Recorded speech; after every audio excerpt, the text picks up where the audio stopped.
Assalamualaikum warahmatullahi wabarakatuh, Sobat Rizky Al-Hafiz Channel. Kali ini saya akan membagikan kisah tentang orang munafik di zaman Rasulullah, yang bernama Abdullah bin Ubay. Tapi sebelum itu mari kita bahas apa yang dinamakan munafik itu. Munafik merupakan satu dari 4 jenis kekufuran. Hal tersebut seperti ungkapan yang dijelaskan dalam kitab tafsir Ma'alimut Tanzil karya Imam Al-Baghawi ketika menafsirkan Al-Quran surat Al-Baqarah ayat 6. Selain kufur nifak, ia juga menyebutkan 3 jenis kufur lainnya, yaitu kufur ingkar, kufur juhud, dan kufur inat. Kufur nifak adalah kekafiran orang yang mengikrarkan Islam secara lisan, tetapi batinnya tidak mengakuinya. Mereka yang masuk dalam kategori kufur ini adalah sebagian besar Yahudi Madinah seperti keterangan Al-Baqarah ayat 8 dan seterusnya. Karena masuk ke dalam kategori kufur atau kafir, orang munafik terancam kekal dalam siksa di akhirat sebagai konsekuensi kekufuran. Orang yang mati dalam keadaan salah satu dari 4 jenis kafir ini tidak akan diampuni wallahu a'lam.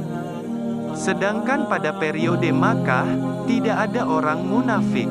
Justru sebaliknya, sebagian orang beriman menyatakan kekufuran karena terpaksa.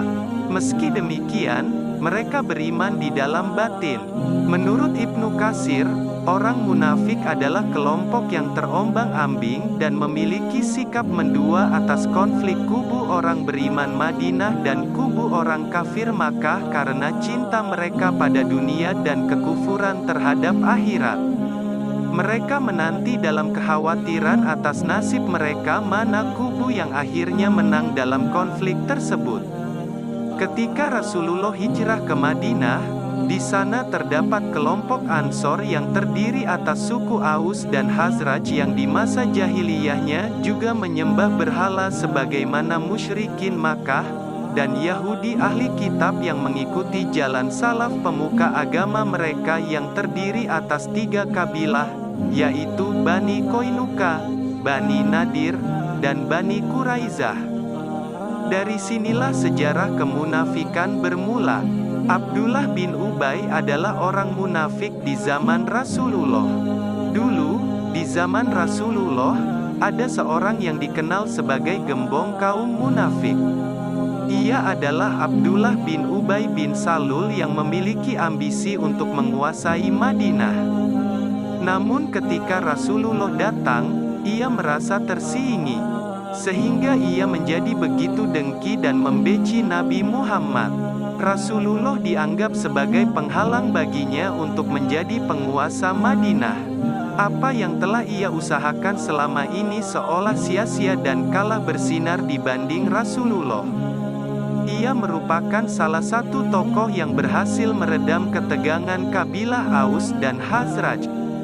Oleh karena itu, ia dijadikan kandidat kuat untuk menjadi penguasa Madinah.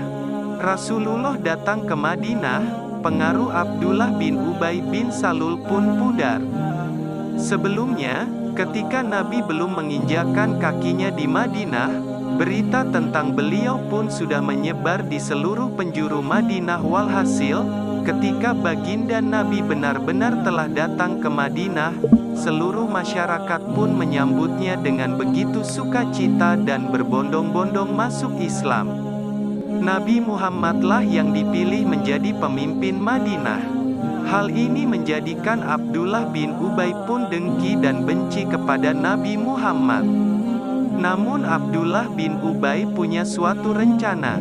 Ia berniat untuk berpura-pura masuk Islam. Sebab sebagian besar penduduk Madinah yaitu kabilah Aus dan Khazraj sudah lebih dulu masuk Islam dengan sepenuh hati. Abdullah bin Ubay berpura-pura menjadi pengikut Nabi, namun sejatinya ia memendam kebencian dan permusuhan terhadap Nabi.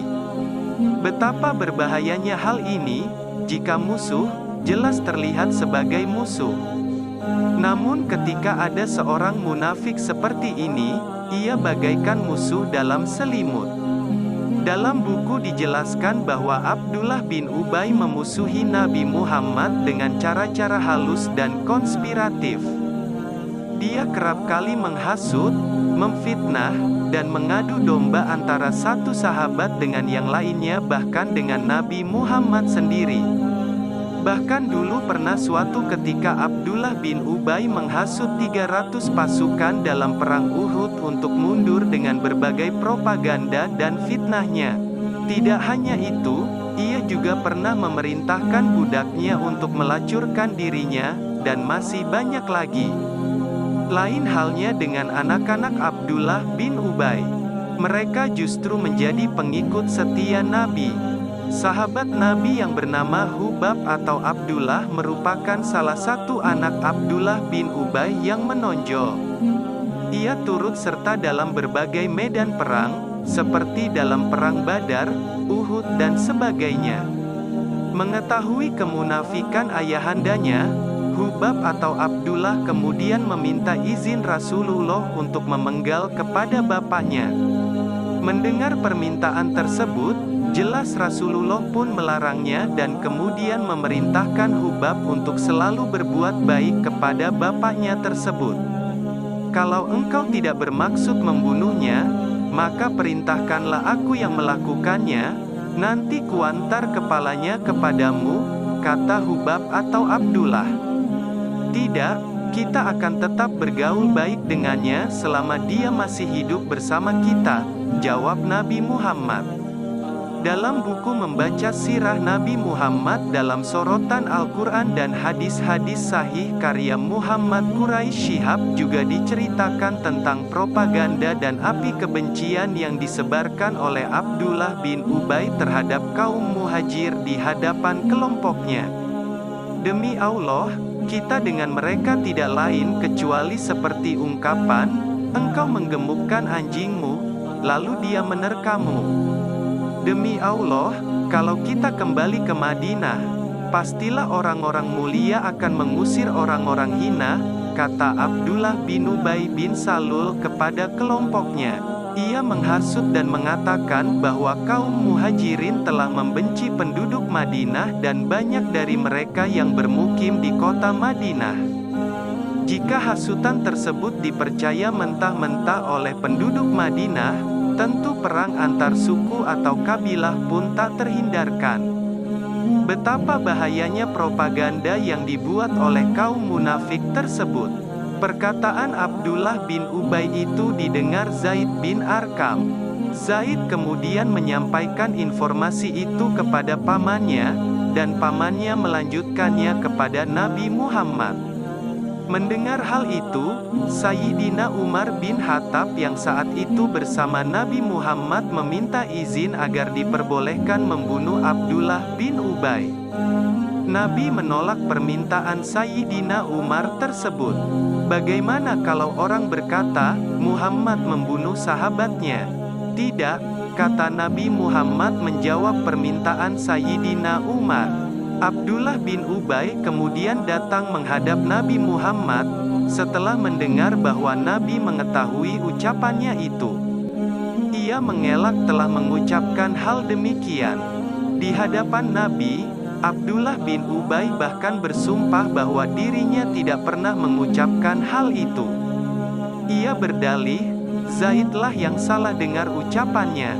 Tidak lama setelah kejadian itu, Nabi Muhammad menerima wahyu Al-Quran surat Al-Munafikun ayat 8-10. Dengan turunnya ayat ini, maka Allah membenarkan kabar yang disampaikan Zaid bin Arqam dan menunjukkan kemunafikan Abdullah bin Ubay. Ketika Abdullah bin Ubay meninggal, Rasulullah mensyolati jenazah pentolan munafik itu. Umar bin Khattab yang dikenal paling tanggap dan tegas di antara mereka segera mendekati Rasulullah. Umar sendiri menuturkannya sebagaimana diriwayatkan Imam Al-Bukhari dari Ibnu Abbas, setelah Abdullah bin Ubay bin Salul meninggal dunia, Rasulullah diundang untuk mensyolatkan jenazahnya. Begitu Rasulullah berdiri untuk mensyolatkannya, aku berkata, wahai Rasulullah, engkau akan mensyolatkan Abdullah bin Ubay? Bukankah dia pernah berkata begini dan berbuat begitu? Aku sebut dosa-dosa dia selama ini." Rasulullah tersenyum, lalu bersabda, "Mundur, Umar." Tapi aku tak henti-hentinya berbicara. Akhirnya Rasulullah bersabda, "Umar, aku telah diberi pilihan oleh Allah dan aku pun memilih. Sungguh, andai aku tahu bahwa jika aku beristighfar untuk Abdullah lebih dari 70 kali maka Allah akan mengampuninya, niscaya akan kulakukan." Rasulullah pun segera mensholatkannya, lalu setelah itu beliau pulang. Hanya selang beberapa saat kemudian, turunlah ayat berikut ini. "Dan janganlah kau sholatkan siapapun di antara mereka dan jangan berdiri di atas kuburnya.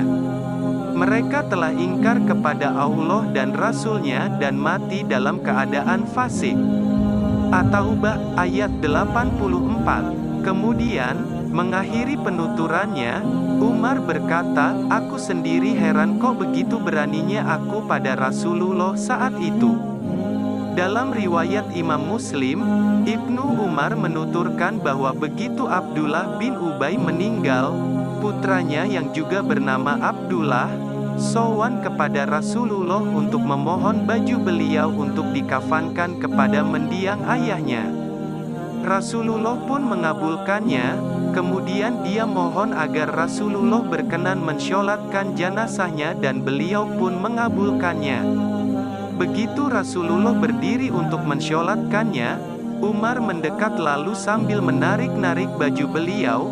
Umar berkata, "Wahai Rasulullah, engkau akan mensholatkannya, padahal Allah telah melarangmu berdoa untuknya?"